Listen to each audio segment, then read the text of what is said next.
welcome to our stream. We're here. Yes. Good night, everybody. We decided to do this live last minute, right? Mm-hmm. To talk about all things when two shredders collide. Talk about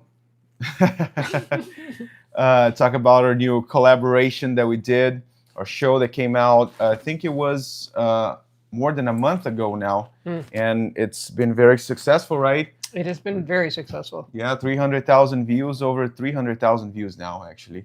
And we had a great time playing together. And, Tony needs no introduction, absolutely. Yes, I do. I need the whole introduction. You don't want me to introduce you. Yes. And we thought it would be great to come over here and talk to you guys a little bit, right? So we can answer some questions and we can, definitely connect with you and just talk all things guitar and shred guitar, right? Yes. Cool. So recently this week, past week actually, I had the honor of meeting the one and only Jason Becker. Dude, that just is amazing. Yeah, it was very impactful, man. Yeah. It was very impactful. He's an individual that is so really just injected with life. Absolutely. And this can't stop him, his predicament. Absolutely. Yeah. The very unfortunate situation, that has helped put him in. But when you meet a person like that, you see how much love he really has for everything. He's still composing. Yes. He's still communicating. Yeah. Yes. And I just think that's an amazing thing. That's an amazing thing to witness. Yeah, it made me think about a lot of the things that we take for granted in our lives, the small things. And he's a true warrior, right? He really is, honestly. Probably one of the longest living people on earth with ALS. Well, yeah, and then it's not only that. It's like, you think about the things that he's created, but the reality is think about the things that he's still doing. Yeah. As someone still, that's gifted, that still has the immense skill to write. Absolutely. And he's still doing it. Yeah, and inspiring, and he's crossed generations now. His music, he has. Right? Yeah. So one day you told me about a story that he knocked on your door. Don't go there. Okay, why? The story you're about to hear is not true. Tell us a little bit about that. That's a very cool story. Yeah, I know. Marty Friedman and Jason came to my door when I lived in San Rafael, California, about 157 years ago. You said that number a lot of times today. 157? Because that's about as far as I can go. That's about how far I'll make it. I'll be the only guy that lived to be 157. It was pretty cool. They knocked on the door, but it wasn't cool experiencing it at the time. But, I'm like, open the door and I'm like, hello? And they were there. I was like, what are you doing here? Mike Farney told us, to come by. Yeah. And I thought that was kind of cool, but not at the moment because we were ready to eat dinner and stuff like that. And maybe we were ready to do some other things. Yeah. I don't know. Maybe prior to the dinner. Jason's probably laughing right watching I'm this. sure. Right. I'm sure. But no, that's by no means important. But that's basically the extent of kind of what we went through. I called the cops and had them promptly arrested. Had them arrested. Still pressing charges against those two individuals. You said that he came down to a Steve Vai gig once, right? Did he? Yeah, Jason Becker. Oh yeah. He did. He came to a gig and I was playing with Vai. And Mr. Vai? Is it Vai or Vai? I've had people go, is it Vai or Vai? Can you imagine that? Yeah. And that was really a moving experience. He was there, and had a chance to go over and talk with him. That's awesome, man. He had they had a whole area. Just for him. That was awesome. Yeah. Very cool. Very cool, yeah. Man. Yeah. So Perpetual Burn came out in '89, right? So that was the golden era of Shrapnel Records, and an era that you were one of the main guys, right? So at the time, tell us a little bit of how you started off and how Edge of Insanity and Maximum Security were recorded, and how was that whole scene? Well, I mean, the scene was very different. We recorded that stuff, and Maximum Security was recorded a lot differently than Edge of Insanity was. Edge of Insanity was done in less than a week. Holy shit. Okay. Maximum Security was done in a different studio. Yeah. And we had plenty of time to get it going. We had plenty of time to get the first record going too, right. but it was tighter time. Yeah. So it was done in a studio called Prairie Sun, and which was legendary at the time. Right. So a lot of records were made that, right? Oh, and I played on so many guest records as a as a keyboard player and a guitar player with Vinnie Moore and Paul Gilbert and Joey Tafoya and so many wonderful players. Absolutely. It was a different experience back then. We were doing everything on tape. Nice. Which I don't think it happens anymore. No, I mean it's a luxury thing. I mean, that tape is so freaking expensive to have anyway. Yeah. It's like, why would you want to? Yeah, and it's become something that it's not convenient, right? Like, there's a whole magical part of it and the whole process and stuff, but it's not in this studio. You're not going to find it. I don't think it's in your studio. I don't think no, it's not. No, it's never going to be. Yeah, we're like flying things around Pro Tools and stuff. Yeah. But as guitar players, I imagine like tracking in tape has a huge impact in like doing longer takes, right? Especially the kind of music that you were playing at the time, right? Correct me if I'm wrong, but how different you feel like tracking guitar with tape was. I mean, well, it has a finality to it. It's like there's only so many times that you could, recut something, that's what I mean, other than the fact that maybe you should have a different approach to it altogether. Yeah. And that's that's the growing process of it all. But the ironic part about it is people always tell me that even though like we're doing this stuff now like with digital, with Pro Tools or Logic or whatever digital performer, whatever you're using, it doesn't matter. They say that we treat it just like it's Evelyn tape, just like it's tape. Yeah. That one take is the take, and everything. At least it's a better ability to be able to save that tape. Yeah. In that specific spot. The only difference is with, with analog tape, we couldn't really do that unless we bounced it to something else. And when you bounced it to that something else, you were losing generations of the purity of the sound. Right. So I approach it the same way. I try to argue with people when I'm. As you well know, you and I work together really well. It's I've recorded stuff and I've been like, this is the best. And you're like, what's your line? I want a better performance. Yeah, we've gone through that conversation. Yeah, but I love my performance. And it's like, that's... One thing that I even remembered today when I was driving here, a phrase that you told me that stuck with me. No, I wanted what I wanted to play. I played what I wanted to play. And, you know what I mean? And what's your comeback like? Are you sure? That was great times, like recording, man. But dude, you are, a completely indifferent individual when it comes to that whole thing, because a person of your age normally does not have the depth and the ability to offer that much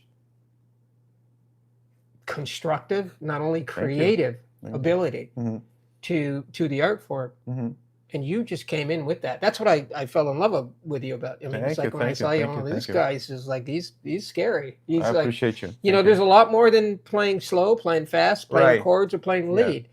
It's just the ability to have the knowledge about, what it's all about. You own that. Yeah, thank you, man. That's very nice. That's a great thing. Can I have my $20 now? That you said you give me? I said that? Don't let them see.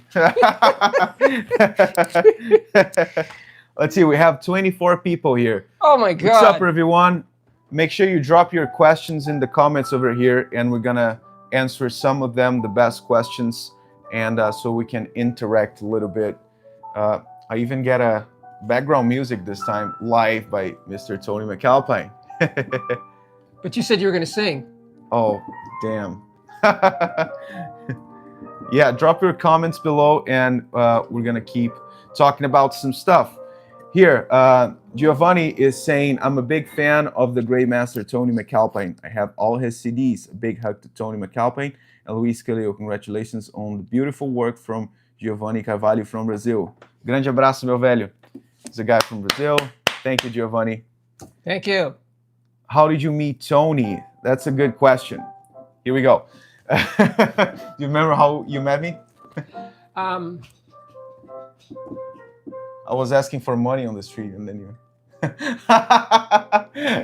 well, gee, that's changed now, hasn't it? No, I met Tony in 2021. We have a great friend of ours in common. His name is Adair. And he's a genius. Yes, he is.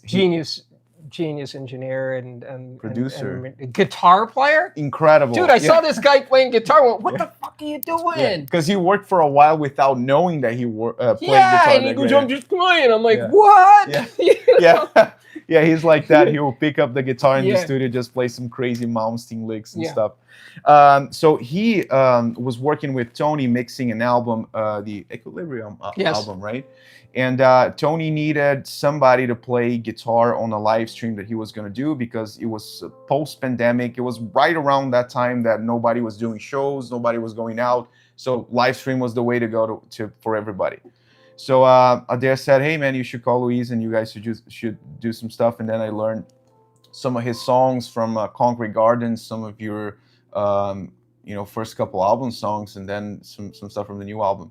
Yeah. And that's how we met. We kicked off back then, right? Yeah. Spent a little while without, working together. But then last year we reconnected and we had this idea of putting together that show. And we recorded and put it out. Yes. Yeah. And it was so much fun. Yeah, it was great. It was great. I can't even see that, so I'm not even going to pretend. It's like I have my lenses on, so I have that going for me. You, Tony, or your band will ever do some East Coast and A shows? Not in the winter. Yes, I would love to come support for sure. Man, yeah, I mean, Red Devil was just in the East Coast not long ago with Kings of Thrash. So we were there. Great band. Yeah, thank you. Yeah. We were there in Delaware. We were there in New Jersey, New York, all of that, So Massachusetts as well. Where are you from? Massachusetts. Yeah. So, Springfield, to be specific. How far is it from Boston? Far enough. Yeah. I don't know, 90 minutes? 90 minutes? Do you need to know the exact answer? Yes, the miles, actually. I think it's 90 minutes. Yeah. Cool, man. Cool. I finally found how to comment. Yeah, it was tricky because even us were trying to look at the comments like we didn't know where to look. But well, I'm looking. I just see a white blend of something. Dois gênios, saúde e sucesso para vocês. Tem um VHS do Tony MacAlpine com a guitarra branca. This guy is saying in Portuguese that he's got the VHS of you with the white guitar.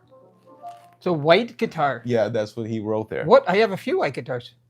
But what was the VHS that you recorded with it? Do you remember? I don't. You don't? No. I'm stuttering like I know something, right? Yeah. No, I don't. But I believe him. Yeah. I'm not questioning you. Yeah. I'm sure if it's a VHS, can't be AI, so. Yeah. What's the make of the guitar? Qual que era a marca da guitarra, ele tá perguntando. Mas acredito que seja Ibanez. Did you play Ibanez back in the day or no? I played. Yeah, Ibanez, right? But I played other guitars too, but. Right. Well, but Ibanez doesn't want to hear that. Of course. So we also got one anniversary this year from the Edge of Insanity album, and we just found out about that today. It was February 14th that it came out. We were seeing online, and it was a good coincidence. Yes. So tell us a few of the memories from that time, man. Well, specifically what though? What was your first album, right? So what was going on in your life? Your first experience, right? Doing a record. With Edge of Insanity? Yeah. Well, I knew that it's something that I positively knew that I wanted to do. Yeah. And I was taking all the steps to create something or a path so that I could make that happen. Yeah. It was a realistic approach. Yeah. Which is kind of the thing that, you have inherently if, you're, a musician or a poet or something of that sort. Absolutely. Right?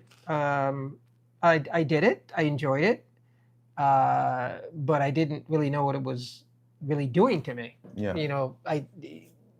Going from playing in a local band and playing with local musicians who are just brilliant from where I was from. So many wonderful players. Yeah. Joe Salins, so many guys that I know. And ending up in a studio in California with Billy Sheehan playing bass and Steve Right. Smith. You know, and I had posters in my room of Journey and, you know, That's and awesome, then, yeah. you know, and then these guys are, Yeah. you know, they're playing. Yeah, yeah. And Steve's, you know, coaching me on the playing ahead and or behind or in the middle of the group to pick one, and he didn't say it so accordingly. Yeah. You know what I mean? Yeah. Right. But it was, you know, of course, we went on to actually record more records together, so I learned from him. That's awesome. It was a great experience. I mean, it really was, and we did that record in so little time. That's cool, man. Because it's a great. It almost wouldn't have happened if I had hung up one more time on Mike Varney. Oh, tell us that story you were just telling me about. It's not a story; it's truth. The story is fake. The truth is the truth. All right, you can say so. Yeah, yeah. He called my house. I don't know how he got my number. Must have been from, I don't know. Who do you think? How do you get somebody's number back? They didn't have FBI back then. You won a contest, right? I did. So probably it was then. Yeah, the contest was the winner opens for Black Sabbath, and we had that opportunity to do that. That was a lot of fun. Mike Varney calls and you know, and you know, made it very clear. You know, if you came out to California, there'd be more opportunity to do some stuff. And I'm not saying come to California, it's automatic. I'm saying you're coming on your own accord. It's a typical thing that he would say. Yeah, yeah. You know, so my girlfriend at that time, Gina, and I, you know, we actually came out to California, lived in Long Beach for a little while, and you know, ended up in San Francisco and did that very first record. That's awesome. And it was just a great experience working with Mike. Wonderful player, a deep musician, as you know. Yeah. And a great producer. And you know, I learned a lot about many things. Yeah. Outside of just actually recording the record. Right. About engineering, because the guys were so helpful. Steve Fontano and you know, the people at Prairie Song. Yeah. And then the second record we did after that, you know, that was a growth period. Right. You know, so the whole process was really something that was pretty amazing. That's awesome. It's funny how you looking back in the 70s and 80s, there was a lot of artists putting out, if not 2 records per year, which is something very unusual today, 1 record per year. And that was your case with the first 2, right? Edge of Insanity and Maximum Security. It's 86 and 87 from what I saw online. Well, no, actually it was Edge of Insanity and Project Driver. Oh, okay. Yeah, okay. so the Project Driver record was another. And when was that released again? Well, that was right after Edge. So in the same year? I don't know, but it could be. Right, because Maximum Security was looking up it's 87. So you had a lot of records in a short period of time. So how did you go from one moment of your life to the next one and then the next one and make, you know what I mean? Like yeah, you know, I mean, I was always working on stuff, and then ended up in a situation where I was invited to come down into LA, and of course I told you we moved to. I'm going like that, like San Francisco's over there. It's probably over here. Yeah. It might be over there. I don't know. But we ended up in San Francisco, and then the Project Driver thing. I came up with Rudy Sarzo and Tommy Aldridge and Rob Rock, and you know, just was so much fun. Yeah. But I had to go back to Los Angeles. Right. But it was cool to hang out with Rudy and drive him crazy. And, absolutely. You know, and drive his wife crazy because I was racing the fucking cars around in the hills of fucking, you know. That's awesome. Oh yeah, and I was like cooking stuff, and she was always like, "Wait, it's putting grease on the stove." And I'm like, "That happens, you know. It's a byproduct of cooking the sausages." Right. But no, it was a wonderful experience, and it was a completely different environment. That's cool. And later on, you know, things changed in the way in which, you know, they ended up with David Coverdale, and then I went down a different road, and that's when we got into the Maximum Security record. Right. Cliff Bernstein and Peter Minch. Right. That's awesome, man. Cool. Yeah. So, a few more questions here. How did the idea for this union come about? Well, should I make the joke again? No, we just did an interview today, and I told the guy asked the same thing, right? The interview was a little earlier, and I said, "Hey Tony, you know how to improvise in more keys than I do, and I know how to make Instagram posts. So why don't we, team up?" That's how it came about. But no, but seriously, we've been friends for a long time, and Yeah. I've always loved playing with him. And I feel like our solo music has one thing in common, which is melody. It's melody driven, right? Melodic. Melodic, yes. And it came about naturally because I thought it would be great to have a show with some his songs that I play with him on stage, and Yeah. he does the same with mine. And then we picked a couple other songs to do versions of, like our songs, like just instrumental. And that's how we came together. Then the Musicians Institute part was who was interested in hosting the thing, because it was where I moved to America for, like I Wow. went to study at MI when I was 17 years old. That's what made me move to the US. So it's been a while as well that you haven't been there, right? Yeah, it's been a while. Before this last time. So Here. we thought it would be very cool, and it's in the heart of Hollywood, and it's a sanctuary when it comes to music education and stuff. So we just thought it would be a great fit. Yep. That's how it came about. Absolutely. Let's see here. Maximum Security Best Album. How do you deal with writer's block and lack of motivation? How do I deal with it? Yeah. Right. I don't have writer's block, and I'm not blocking any writers that are writing. But no, I'm writing all the time, and of course I'm playing a lot of classical music, as you all know, all the time, and there's no there's no block. It's just whether or not I think it's the right day to actually do something and make it sound like something that I think is something that I could stand behind. Yeah. And we live in different times now. Yes. The whole process of making music that's recorded on something that's considered, whether it's a collection of something or an individual track, is different than what it was when I started. Absolutely. But the great thing about this time is it's so easier.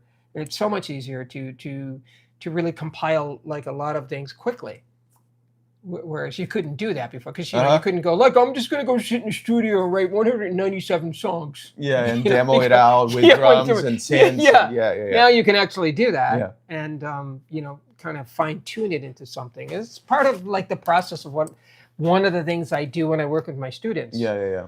At TMAC lessons, we always have really amazing people come in and want to learn what the process of understanding things that they can't really digest. Figuring out a way to do that. Because once you figure out a way through the problem, right, you have something called a resolution. Absolutely. And that's really what music really is. Yeah.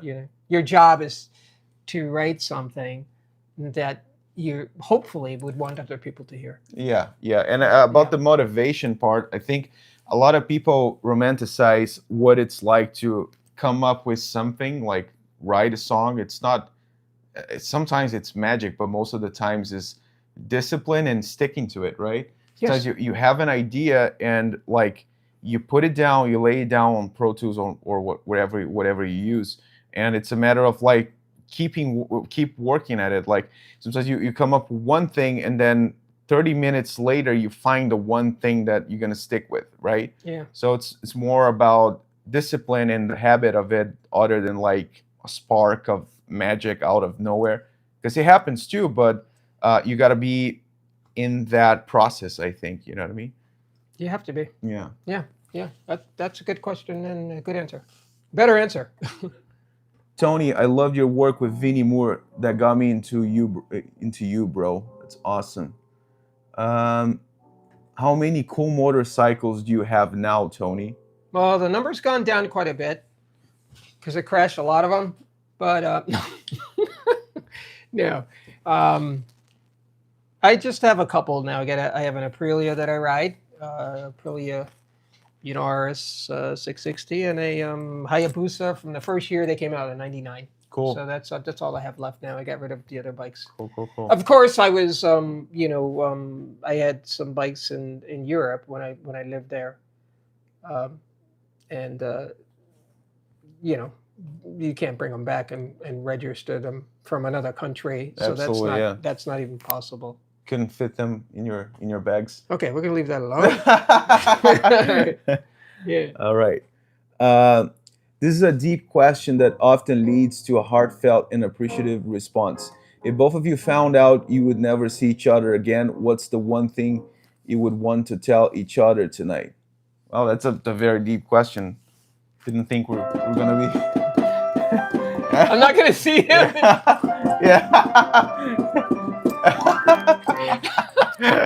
That's awesome. No, I worry about him. He comes up here. He's always because you've coming up more times to see me here up this way, up the mountain, right? Than I go down there, right? Absolutely, yeah. It's like it's a few times, right? It's like coming up to see the Grinch, right? You're gonna come all the way up here. Yeah.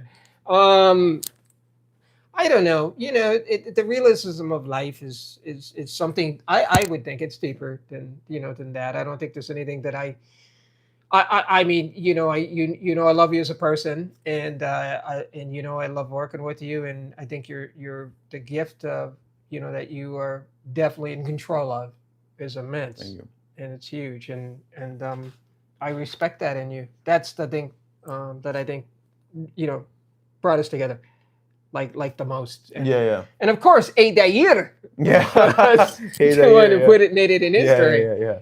Because they always said such wonderful things about you as a player. And it wasn't until I actually saw you play. Right. And then I tried to hack my way through your music. Yeah. So no, in reality, I don't think there's anything that you can say. We have, as humans, we are living for the moment. Yes. We don't have yesterday to go back to. Yeah. We don't have tomorrow. We just have the moment. Yeah. And I mean, just being able to enjoy that. Yeah. Is a tough thing with all the stresses daily life that stuff we deal with in daily life, right? So and find time to make art and find time to make art. And because I have a typical pattern of when I write music, I write it very emotionally and very, very much alone. I like to be alone. Yeah. I like to work out the story right. Before I present it. Yeah. And that takes time, and life takes time. So when we drew this whole process, what happens? We spend lifetimes doing it. So I don't think there's really anything that needs to be said to each other. Yeah, it's like in these cases, I think words are kind of useless because we already have a great relationship, and he knows he's a great friend of mine, and that we love each other. It's a great guy and great musician I look up to. So it's more about like making the best of it now while we're here, But I understand your question, and Tony's a very he's good with words too. Like you don't see Tony talking a lot in interviews and stuff like that, but you're great with words. Thank you, brother. Yeah. Well, we do have a Ring camera on our mailbox, and we were just missing a lot of mail, and we got a chance to check it out, and can you believe it? He was going to our box. Yeah. That's funny. All right.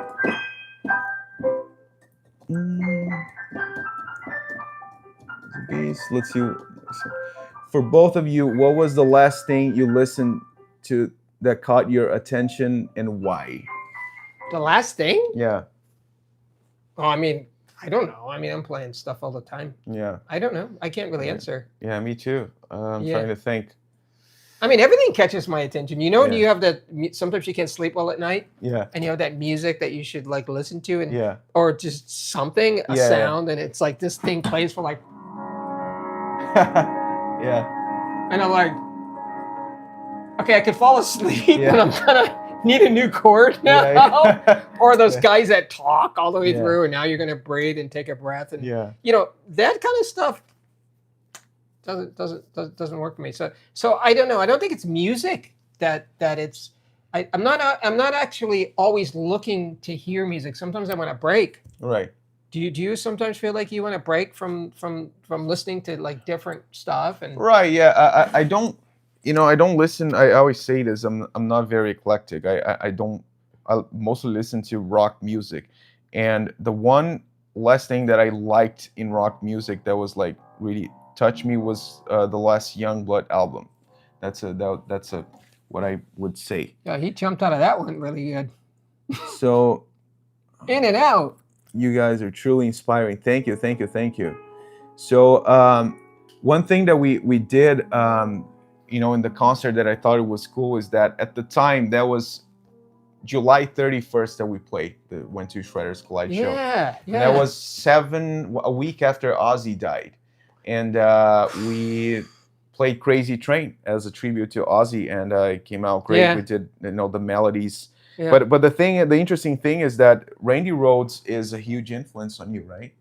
Well, I mean, simply for a lot of reasons. I mean, I didn't get a chance to really ever see him play live, Right. so that was amazing, because I ended up playing with people that he played with, Right. but they really couldn't explain what he was doing. Right. And then somehow I ended up in that situation working with Rudy and Tommy in a band called Project Driver. My thing was I wanted to see Randy play live, and then found out that there was that plane crash. Yeah, and, sad. Yeah, and I mean, on the better side of things, I always think of like, what can you imagine he would have been doing? Yes. If he had, not had. Yeah, he was alive. Yeah. Yeah, he mentioned that he wanted to do all kinds of different things. Like, wasn't there a talk that he wanted Classical to leave Ozzy? He was Yeah, gonna leave yeah, I heard Ozzy that, and yeah. shit. Yeah. yeah, That's well, only God knows that answer. yeah. We don't know. We don't know, and it's funny because like I think Ozzy Osbourne is probably the one person that it's not a guitar player that influenced the guitar world in history the most, probably because he's the one who revealed to the world some of the greatest guitar players ever, right? Yes, He's played with the guy who invented metal, which is Tony Iommi. absolutely. Then he had Randy Rhoads, Yeah, Zakk Wylde, yes, right? yeah, Red Gillis, he had Jake Lee. yeah. Gus G, our friend Gus G, And it's yeah. incredible, so it's awesome that Ozzy contributed so much to Yeah, the guitar world, yeah. and we wanted to make something cool for him, so go check it out. Crazy Train is the Check last that song. out, Yeah. because that was pretty amazing. Yeah. Playing that live. To Tony, any chance of Ring of Fire reunion? I know without Vita, I don't know the name of the guy, is difficult. Hail from Hungary. Okay, I don't know who know. You never know, right? You never know. Yes. Yeah. How was working with George Lynch? Oh, George is just a remarkable guy. He's been a good friend for a long time, I meant to say. And a bit of a prankster. Yeah. Yeah, bit of a prankster. Cool. He knows about some of the things that he's done. Maybe this isn't the right forum to reveal some of that. Let's not talk about that. Yeah. But no, he is a completely funny guy. Because actually, here's what it is, and he knows it. So he's probably, somebody will send this to him. Yeah. So I'm at the NAMM show, and I don't know. This is the one back in 1857, one of the first ones. And 157 years ago. Yeah, and I'm with a woman at that time that I was married to. It wasn't my last wife here, Begonia. It was a different woman. Okay. And so, we were getting to know each other, and then this girl comes up, rather good looking woman. Yeah. And says, "Hey, do you remember me?" And you know what that's like when you with someone, and you're like, "No, you don't remember I was in your car?" I'm like, "No, in your Cadillac, and I peed on the seat." And I'm like, I didn't know who you are. And because your mind blocks it out. But it was George's daughter. And yes, she was a little kid in the car. Remember that story? That's awesome. And she beat him. And then George comes in and goes, fuck you. That was like one of the funniest things. That's a great awesome, joint. That's a great fucking That's a good story. Jag. Yeah. It's a great story. He got me with that little bit of a jag. Yeah. Yeah, so that was funny. And I don't want to relive that again because I was in total fear. I was like, what have I done? Right. Yeah, a little weird start of the conversation. So what's that tonality? Somebody tell me. Maybe they won't be able to hear because of the mic. Are you guys? Can you guys hear the piano that Tony's playing? If so, comment right here because we have the mics on.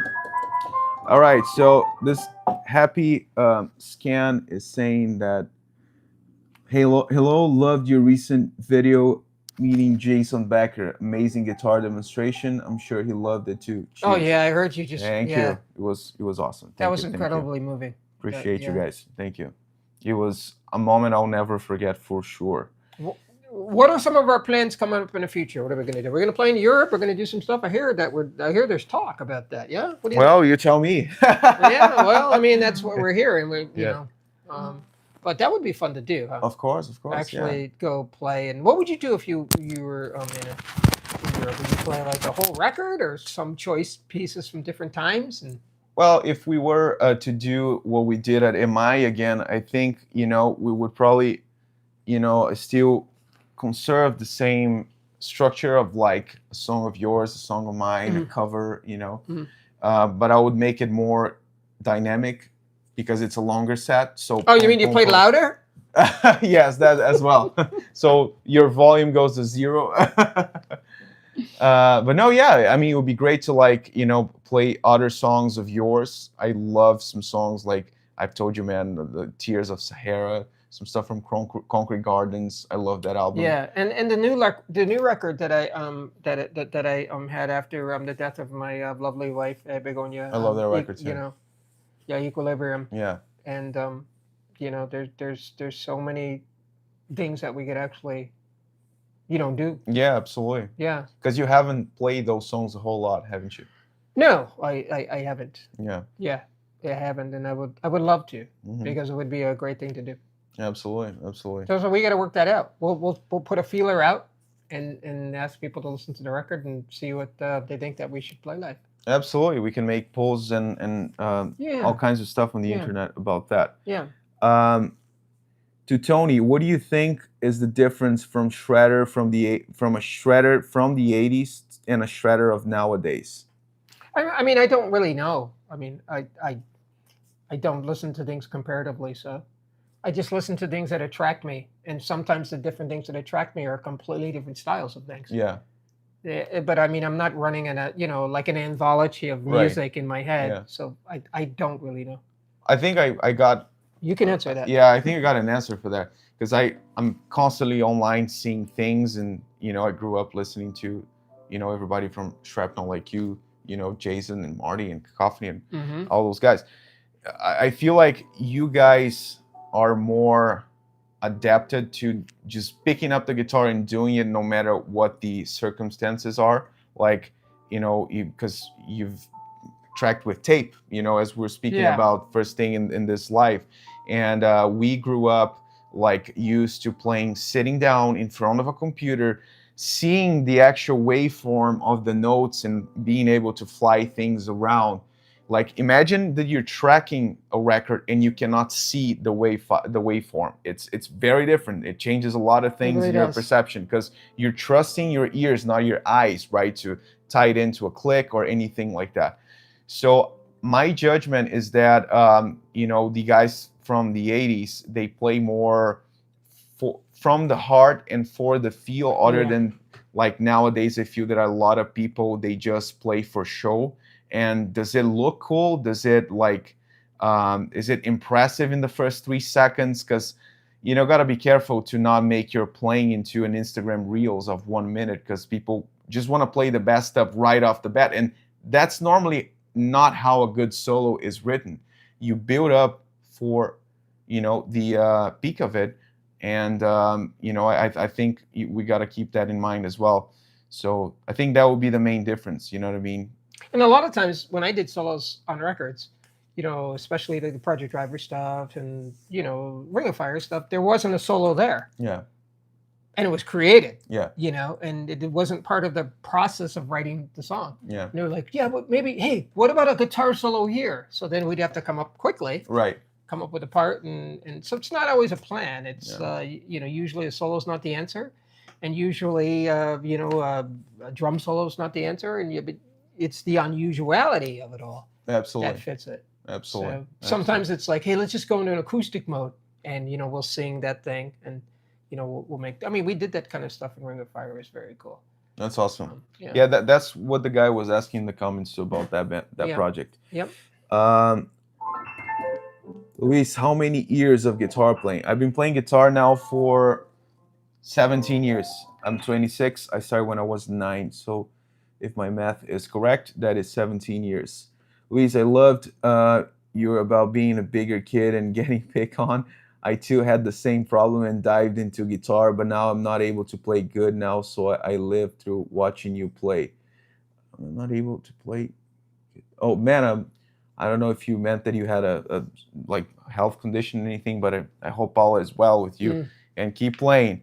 Brother, thank you. Like, yeah, that was one of the reels that I posted on my Instagram, an interview. A guy asked me, you know, about my story, and I said that I was very fat when I was a kid and a teenager, and I got picked on, and that made me who I am because of putting in. I found out about guitar and put all my time into that since I wasn't like the popular kid on school. Yeah.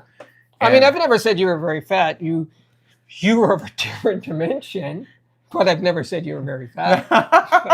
You know, you like the way I mean, you were never very fat, but I mean, you know. No, that's what we were talking about in the interview, and this guy's commenting about that reels. Yeah. And you know, like these things that you go through, like when you have an obstacle in your life and stuff like that, that literally makes who you are. You know, like you don't learn from success; you literally learn the most from failure and from frustration. Experience, yeah. And by feeling frustrated, you take actions in things when you channel that energy, right? Because if you sit around and just rage with everything, then there's no point in it. But you know, you grow up, you know, learn to solve your problems, and I appreciate the comment, man. Yeah, it's great. Awesome. Hey guys, so we're gonna wrap up in a little bit. I wanted to thank you guys for being here. This has been awesome. Go stream When Two Shredders Collide. It's out now on my YouTube channel, and we've worked very hard on it. Very proud of it. And you know, thanks for watching. Thanks for supporting us, Mr. Tony MacAlpine. Thanks for being here, man. Thank you, brother. Yeah, love you, man. Love you too, Thank you so much. Love you all too. Thank you.